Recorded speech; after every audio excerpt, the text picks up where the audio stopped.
please raise hands for questions.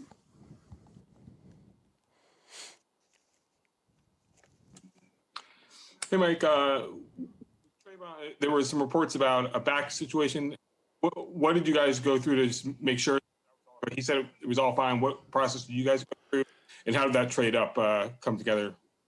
Yeah, the audio is not very good there. I think you asked about his back and how the trade-up came up. Is that correct? Okay. Mm-hmm. First of all, about the back, we had scouts at his pro day. He had some stuff he wore on his back. We were very thorough. We checked it all out. Our doctors gave him a more than a pass grade, a high-level grade. So we had zero issues about his back. That's first and foremost. Number two, the trade-up. In all honesty, I was thinking about trying to come up and get him at the end of the first round yesterday. And I was stunned that he was still there. So I knew Dallas, I think they were at 44, if I want to say. We were at 48, and I thought Dallas was going to take him at 44. So we started working the phones. We got a hold of San Francisco. They did a great job. We spent a lot of time on the phone with San Francisco trying to get to the right deal. They wanted a pick I didn't want to give them. We ended up compromising back and forth. Believe it or not, a seventh-round pick was important to get back to me. So anyway, probably more details than you guys care, but we went from 48 to 43. We got ahead of Dallas, and we felt great about that. He's our number one rated safety. We had him with a big grade on our board. So we got a guy with a first-round grade at 45 in the second round, so we were pretty excited. Yeah, Mike, it sounds like you're probably sprinting, beating your personal best 40 to get that card in there on him. But practically speaking, what's the fit in Gus Bradley's defense for him? And it seems like he's kind of a leader, has some leadership qualities that could probably be felt pretty immediately in that young secondary. Yeah, a couple things. We have some pretty good connections at TCU, and everybody down there banged the table for this young man, not just as a football player, but as a foundation-type human being and player. And that was important to us. So we think he's intelligent enough to run the defense back there. We think he brings a foundation background into our locker room, which is important. And then as far as the skill set, it's pretty cool because if, you guys know a little bit about Gus's defense, and if you go back to even Seattle, it was Earl Thomas and Cam Chancellor, and they both had kind of predetermined roles. It wasn't two safeties that were inverting back and forth, and it really was a post safety and a box safety. And in our defense, John Abram is going to be that box safety, and Jeff Heath at this point is our post safety. But Moehrig is a guy that we think can step in and compete at post safety. He had 7 picks in his career, 24 post PBUs, great range, tackles. So he's going to be a free safety. And we think ultimately for a long period of time, he and John could be a pretty interesting tandem. I'm Mike Levi Damon of USA Today. You just mentioned Cam Chancellor, and that's who Divine Diablo said he models his game after, even changed his number to his at Virginia Tech.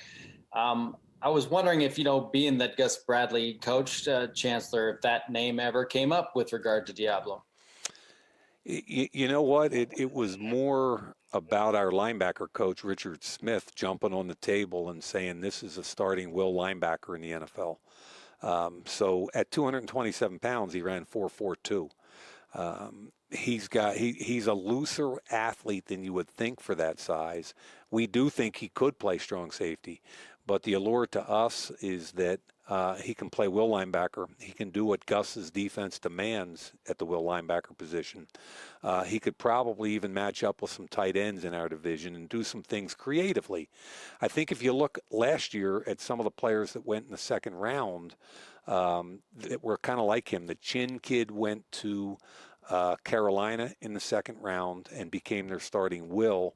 And New England took a kid in the second round from a small school. I'm forgetting his name right now, but they used him in a bunch of ways that were kind of cool. They used him at safety. They used him kind of a dime linebacker, a little bit at nickel. So I think the league is changing to the point where you don't necessarily have to define what the position is anymore on defense. You're looking for big guys that can run, and that's what he is. Mike, through 4 picks, 2 things stand out with all of them: a bunch of position flexibility and high character guys. Can you talk about those 2 keys on your draft board, sir? Yeah, we're pretty excited about where we are today. Leatherwood, we spent a lot of time, as I told you guys yesterday, and really vetted him, and we feel like there is tackle guard versatility. He's going to start out at right tackle, but there's ultimately versatility there. There's intelligence. There's a team captain. There's a guy that started 41 games in the SEC. So then you go to the safety, Moehrig, again, a captain.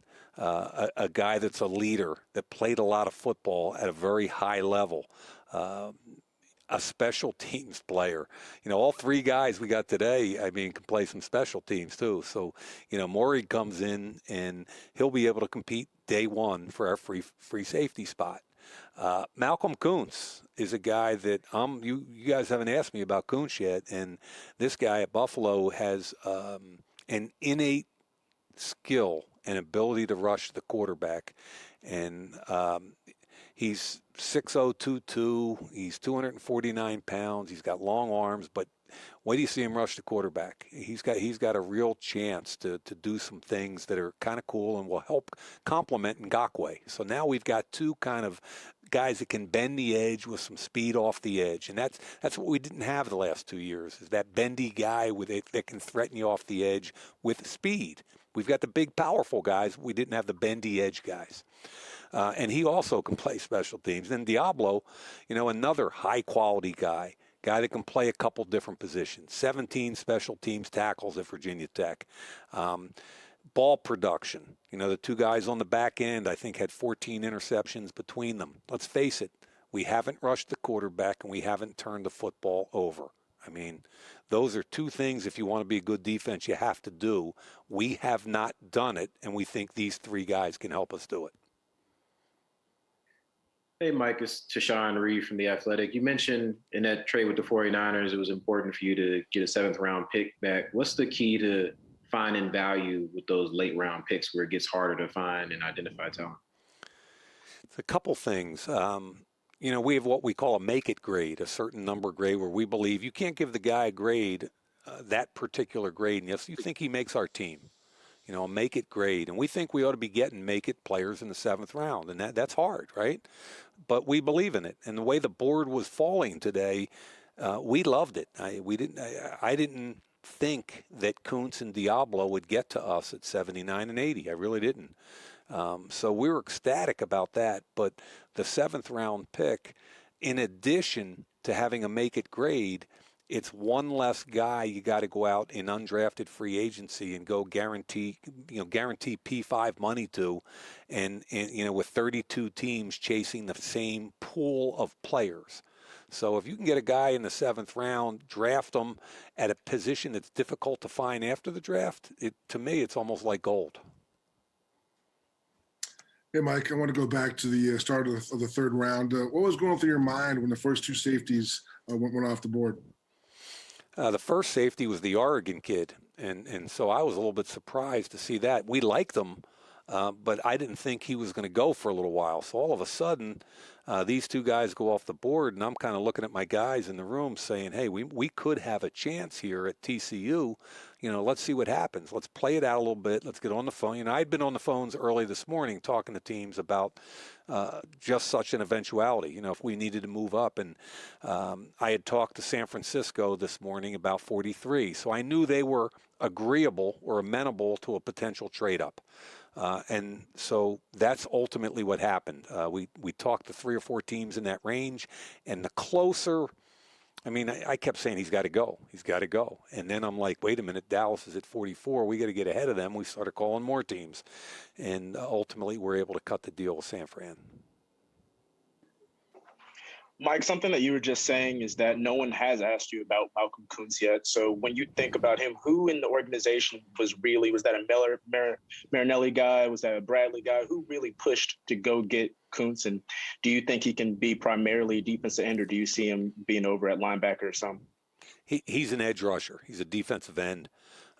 His value will be on third down. He's a natural pass rusher. He's got a toolbox that you'd be surprised to see from a kid from Buffalo. I mean, he's got outside slip.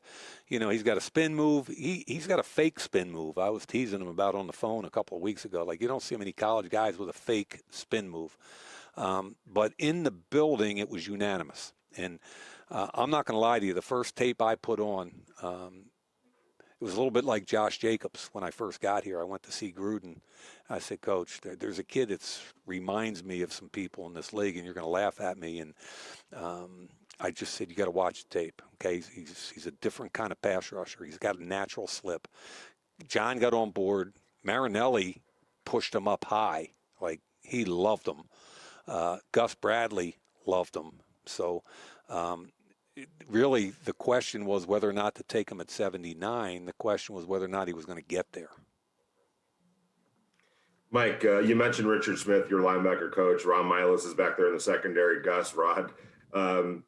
This felt like a day that they had some influence or impact, as did all of you guys, obviously. But how has it been working with those guys and the kind of the synergy that you guys have already kind of created? And today was an obvious signal of that. Yeah, I was just down on the second floor hanging with the coaching staff, and they were excited. They were ecstatic. And what was really cool about it is it's what it should be. In other words, the scouts spend 11 months living with these guys, working, trying to get to the point where we can put a board together and a game plan each morning.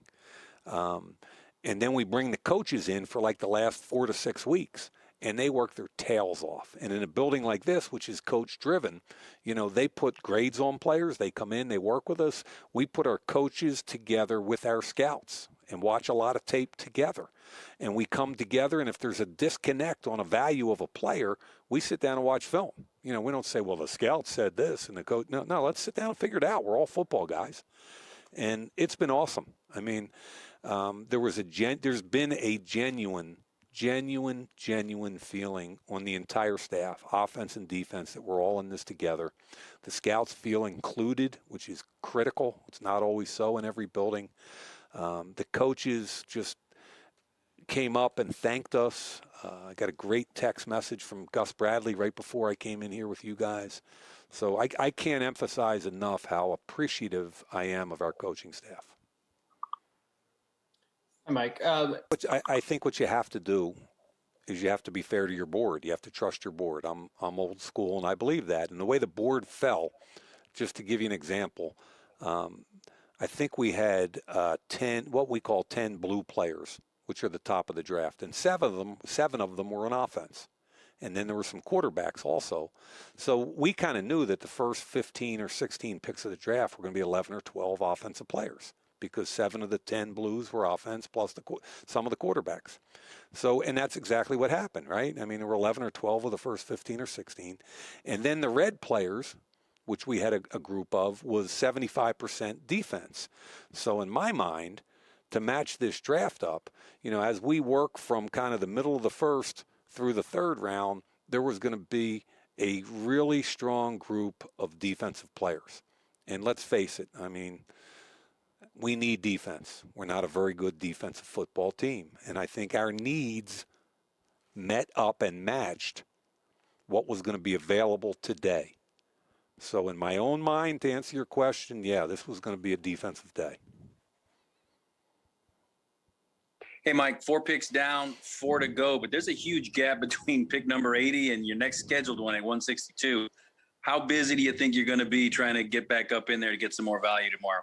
Well, you never know, right? I mean, we got 2 5s, a 6, and a 7, and we were ecstatic, as I said, at how the board fell today. I missed that pick 121. I'm not going to lie to you. I mean, I'm already feeling like I lost a child. But pick number 21 was pretty cool. We don't have it. We might work our way up there. You never know. I mean, and it's funny because you sit with Coach Gruden. He's like, Mike, why don't you move them all up? Go pick them, use them all, and move up. Coach loves specific players.